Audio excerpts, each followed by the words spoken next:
Ladies and gentlemen, welcome back to ADL Season 3, the Ascent Division.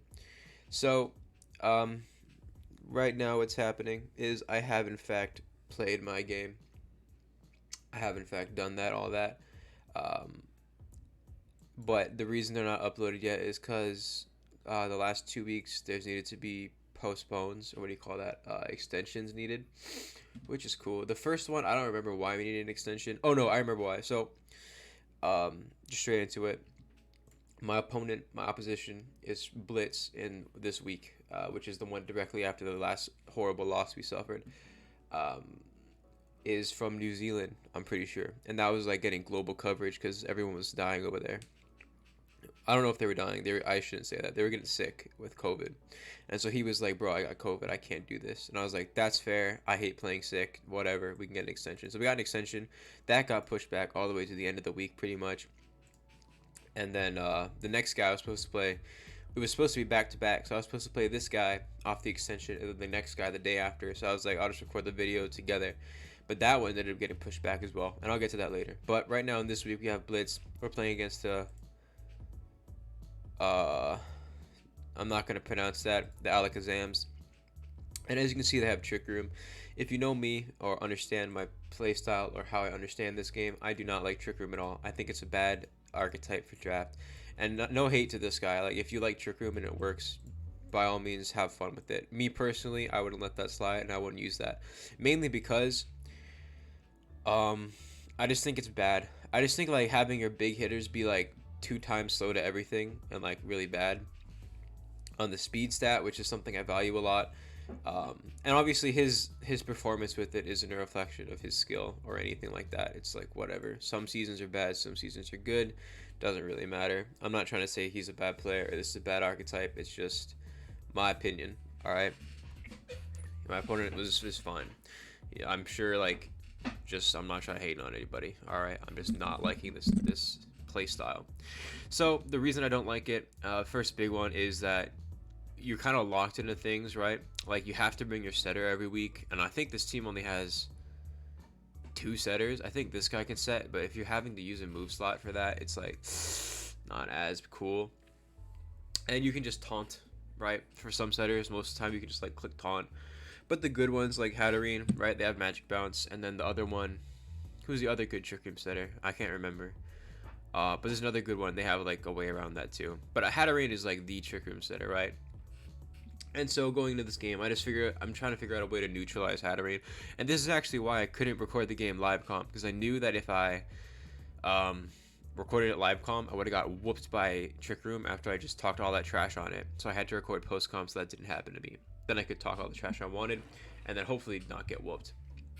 So, um, yeah, this is the team we're playing against. I don't have it into my builder, and to be honest, I'm quite lazy, and it's almost my bedtime because I have to go to work tomorrow. And so I'm just going to use this. I'll use the next battle, which is all going to be in the same video on that builder. So this is the team we're playing against. Anamoris is crazy. That guy's like super strong. I was actually really scared about Anamoris. But again, the fastest thing on this guy's team is actually Cinderace, which is 116. I think it hits like some weird speed tier. I think it is 116. I don't remember completely. But below that, it is Enamorous. So we do have a big speed advantage, right? Our top 2 guys are going to be the fastest on the field. One of them can learn Taunt. And so it's like not that bad of a situation. They all are also all pretty strong. And so going into prep. Yeah, perfect. All right, this is the team I brought against that. First thing I decided to put on was Busatron. Overheat, Sludge Wave, Discharge, U-Turn. As I said before, this speed, because Enamorous is 109, I think 109. Or it's 101. I think it's 101 speed. So it'll hit like whatever 101 hits. My guess is that 101 max timid will be 344, assuming I speed crept correctly. And so because of that, Iron Moth is able to kind of do whatever it wants. I'm running Charcoal, Overheat, Sludge Wave, Discharge, U-Turn, because Overheat, Sludge Wave really hits everything. Overheat allows me to 1 KO the Ice guy, the Ice Rider form. Sludge Wave lets me deny whatever going up. The only kind of sort of issue is Sucker Punch from Mawile. Overheat can take care of that, but obviously Iron Moth is like frail. It's a little bug, so it'll get blown apart by Sucker Punch. I think I'm not. What is his nature? I'm not hasty because of Sucker Punch. I think I die if I'm hasty. So if at full, I can go ahead and deny Mawile as well. Pretty strong set.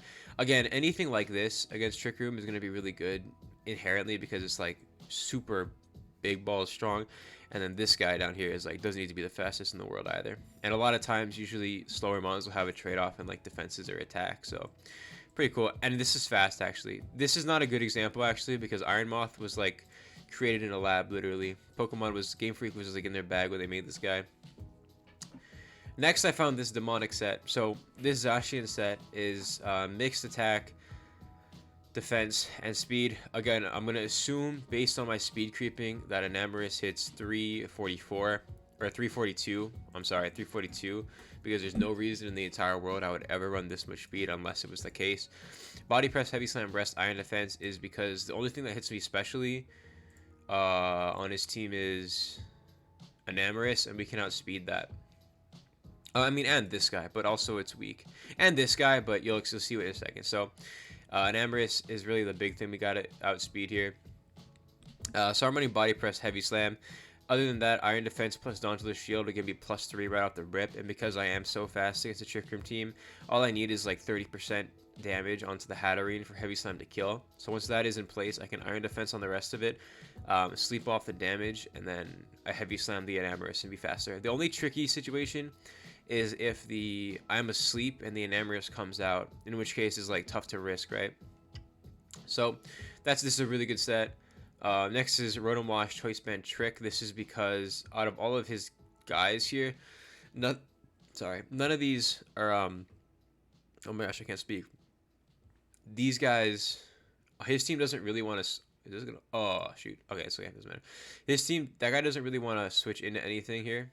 Like, he doesn't really want to get this burn. He doesn't want to take Hydro from this. He doesn't want to take Volt on this. No Volt on this. He could bring this guy, but it would only be for the Rotom.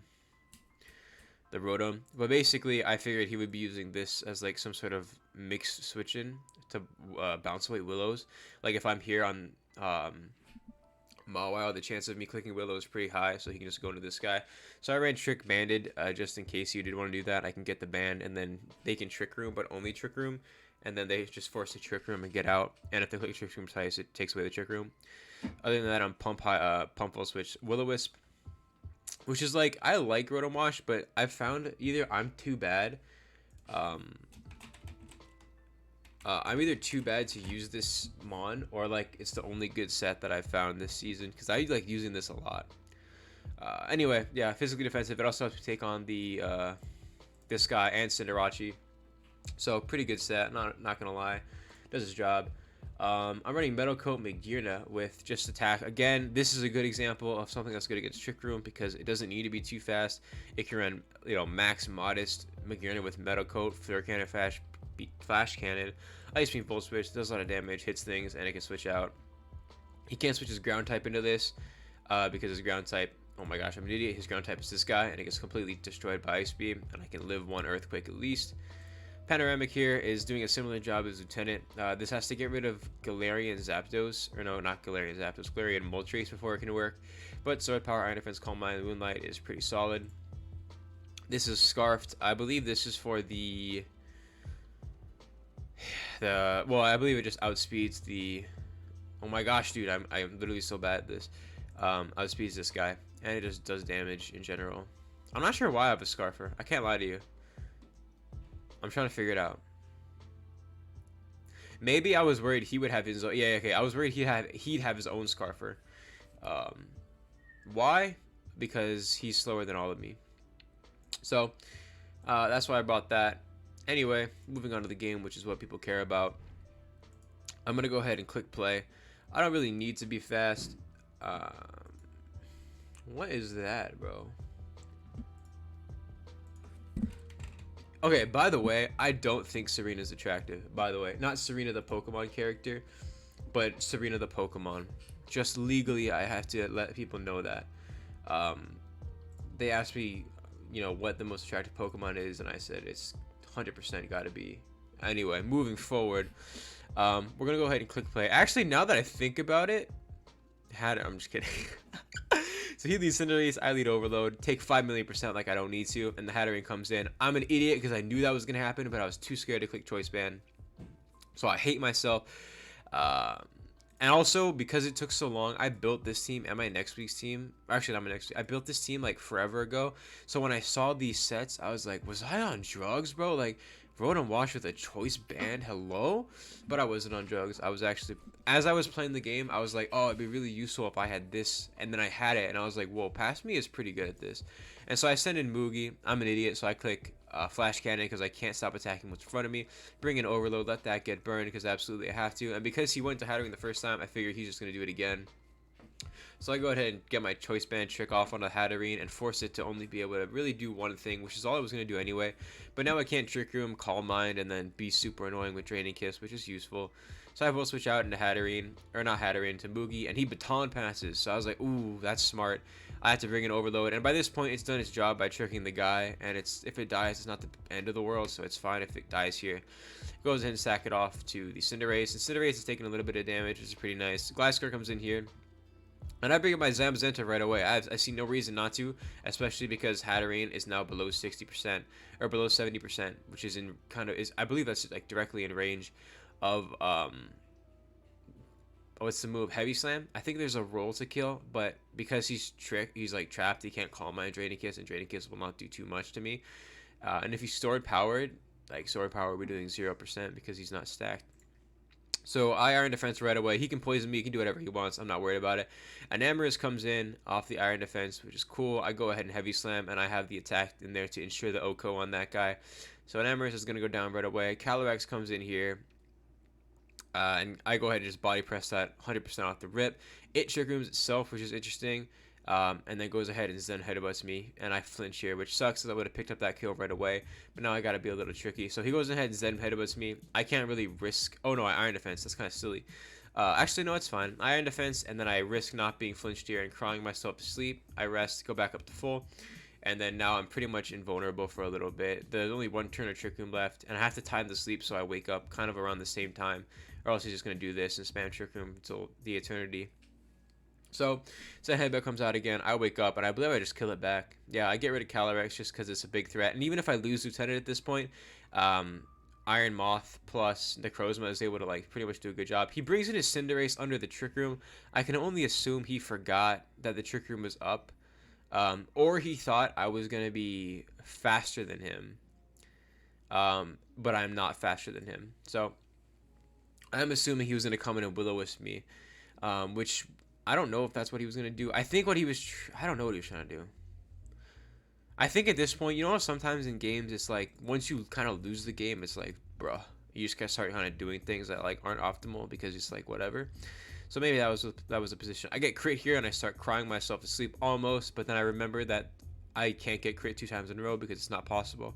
And I forget, I literally won't accept it. So I go back to sleep, rest up all the way back to full. Gliscor is healing up, and I have to, it looks like BM here, but to ensure it to a KO, I have to go ahead and Iron Defense one more time to get that final half. Get to complete +6. But I gotta first, like, wake up, and he knocks off my leftovers, which doesn't matter at this point. So I wake up, I believe I Iron Defense right away, yeah. Iron D, my opponent really can't touch me unless he gets 2 crits in a row, in which case it doesn't even matter anymore.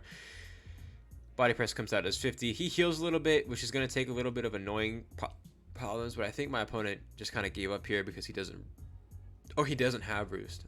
That's also a possibility. So that goes down. Hatterene, of course, is going to die to body or Heavy Slam. And then I think Moltres Galar just died from full at +6, but that crit might have mattered. I mean, it didn't in the grand scheme of things. But yeah, that was a huge...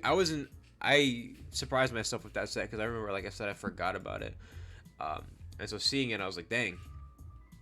That set kind of put in work. And so Big Dog coming in. Pretty sick. Pretty cool. All GGs to Blitz. Hopefully you're feeling better, bro.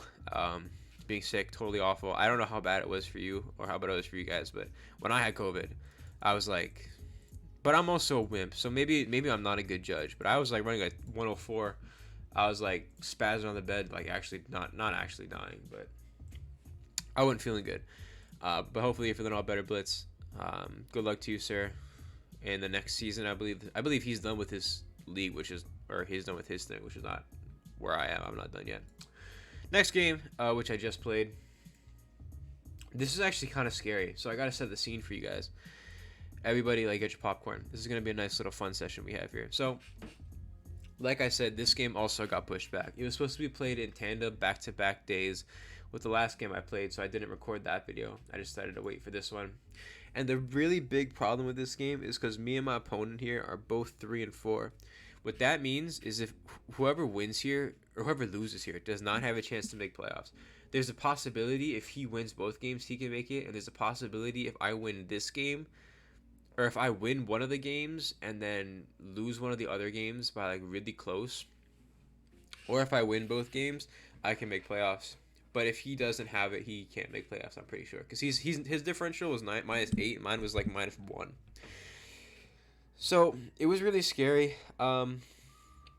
Usually, I don't know if this is a me thing, but like, I won't try to take a free for FF win, because the way my week works is I work 4 days a week and do part-time in college. I'm taking 2 classes this semester, and I work 36 hours, which is almost full-time. I was working, like, it doesn't matter. So, and I'm writing books, right? So, like, the amount of free time I have isn't really free. So usually I try to get my stuff scheduled in, like, either at the very end of the week or beginning of the week.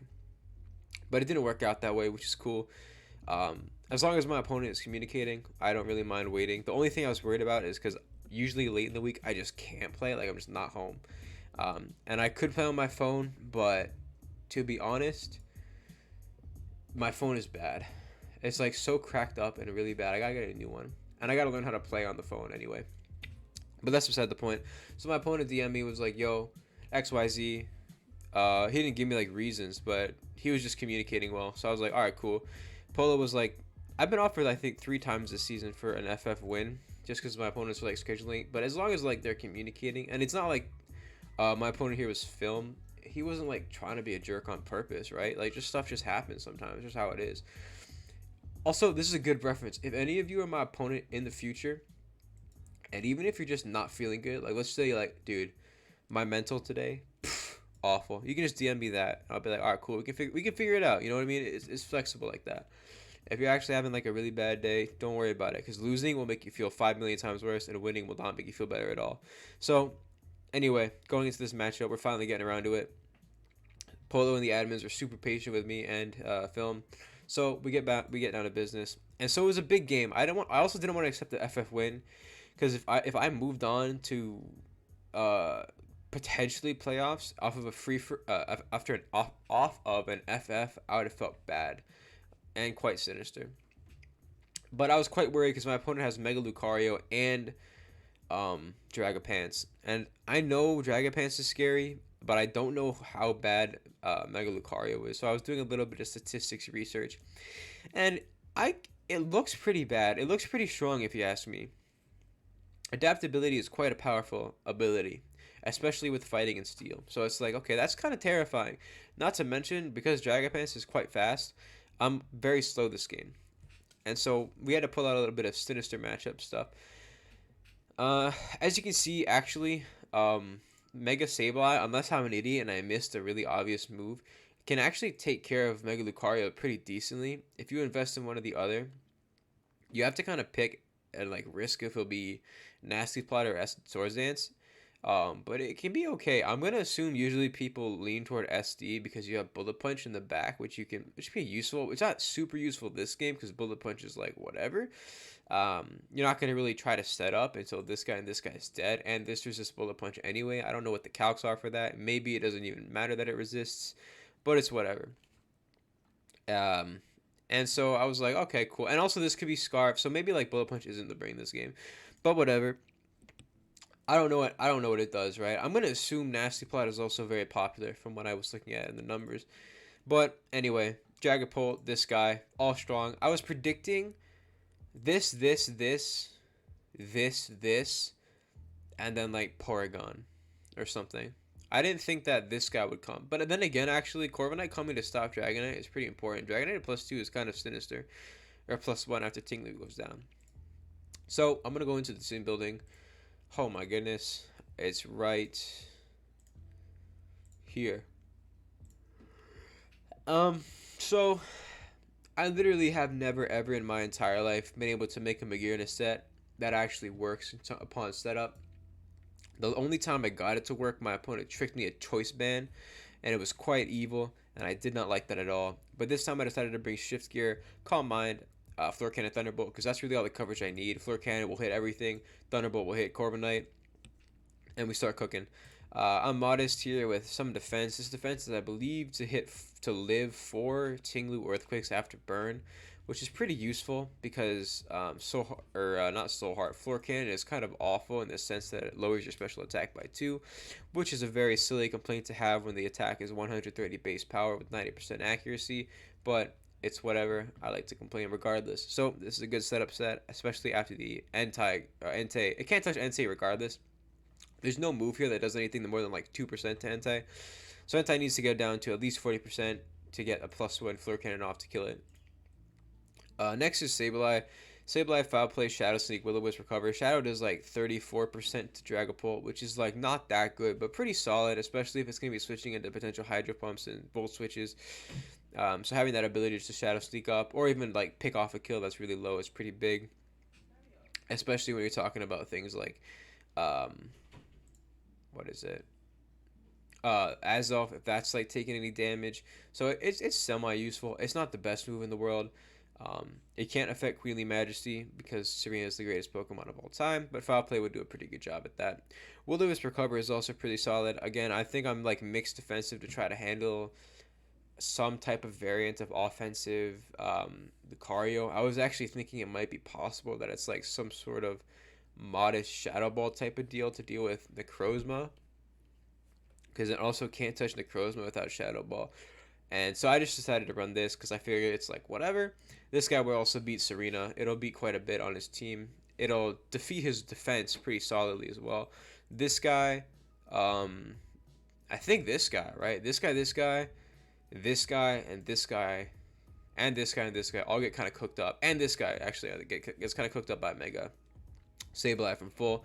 So actually Mega Sableye does a pretty good job at shutting down his defense, which is nice. Meowscarada here is Low Kick, Sucker Punch, Flower Trick, U-Turn. I believe I'm faster than Lucario here, which is nice. Expert Belt, Low Kick lets me ensure a 1-hit KO with this attack. Sucker is obviously for the Dragapult. He could be running a Dragapult with his setup, which kind of sucks, but we have a Wigglytuff for that, surprisingly.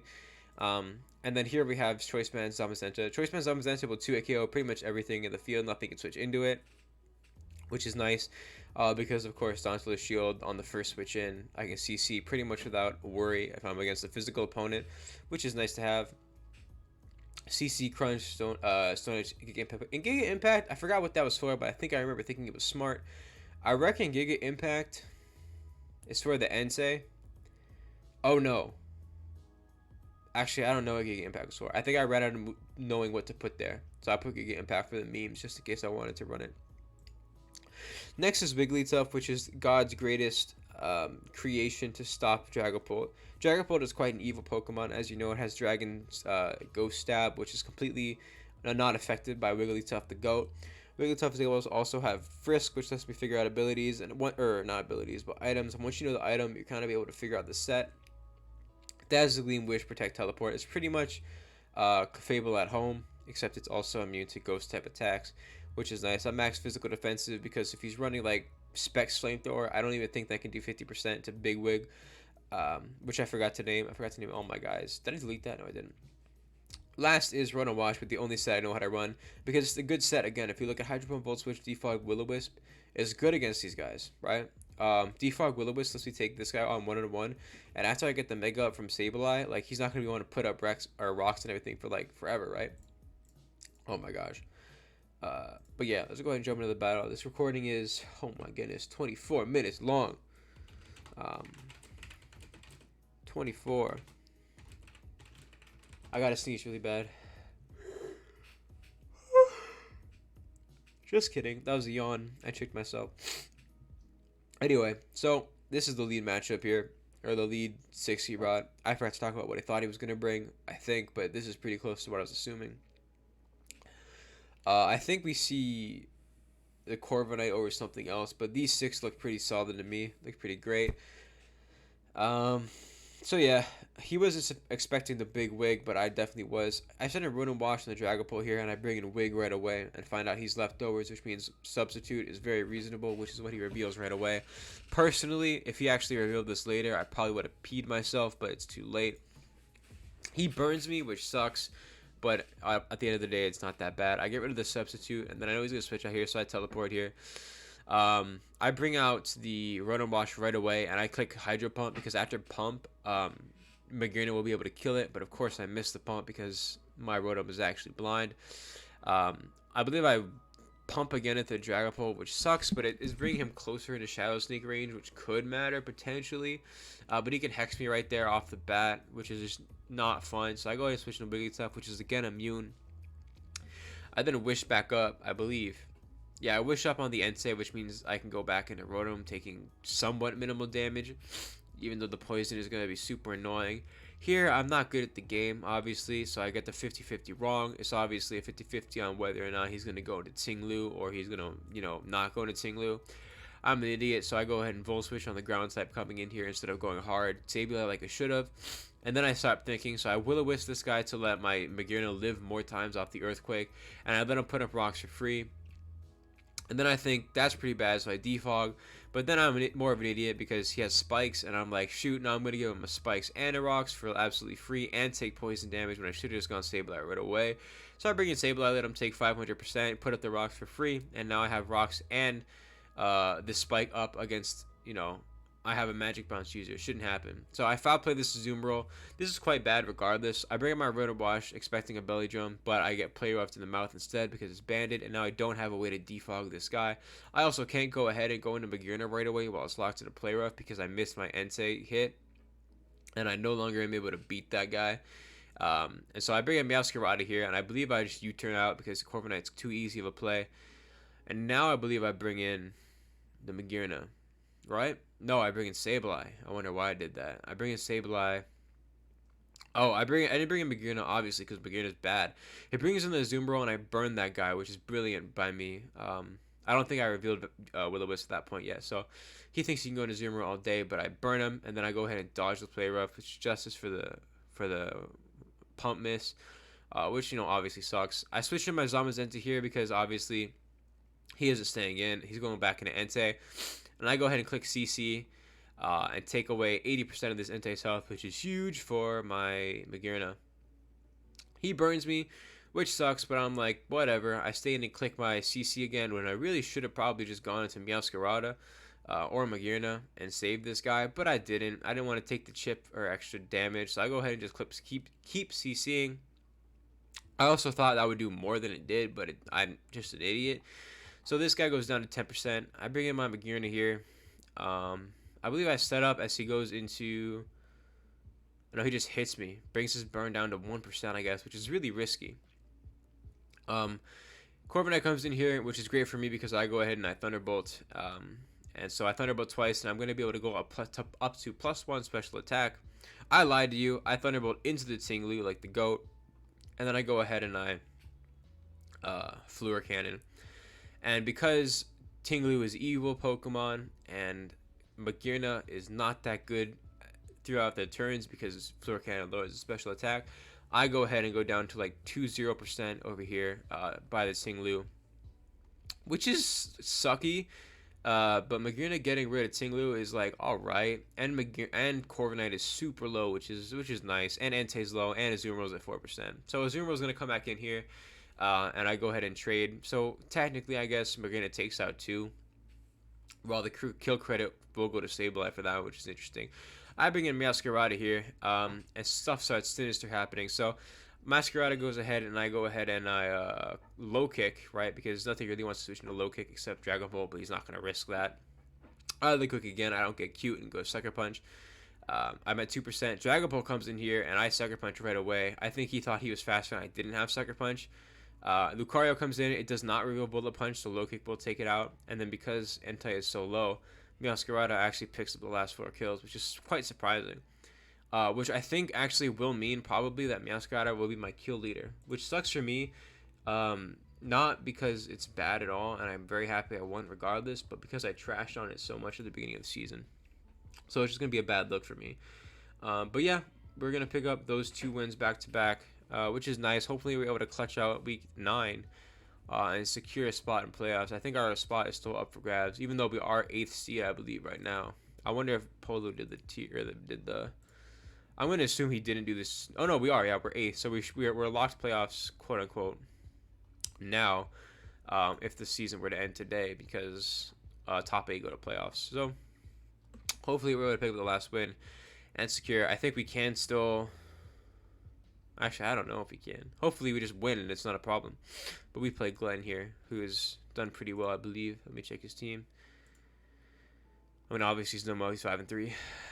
Oh, no. Yeah, so this is going to be a nice little fun matchup to play into. But yeah, that's all I got time for today. Goodbye. God bless and have a great day.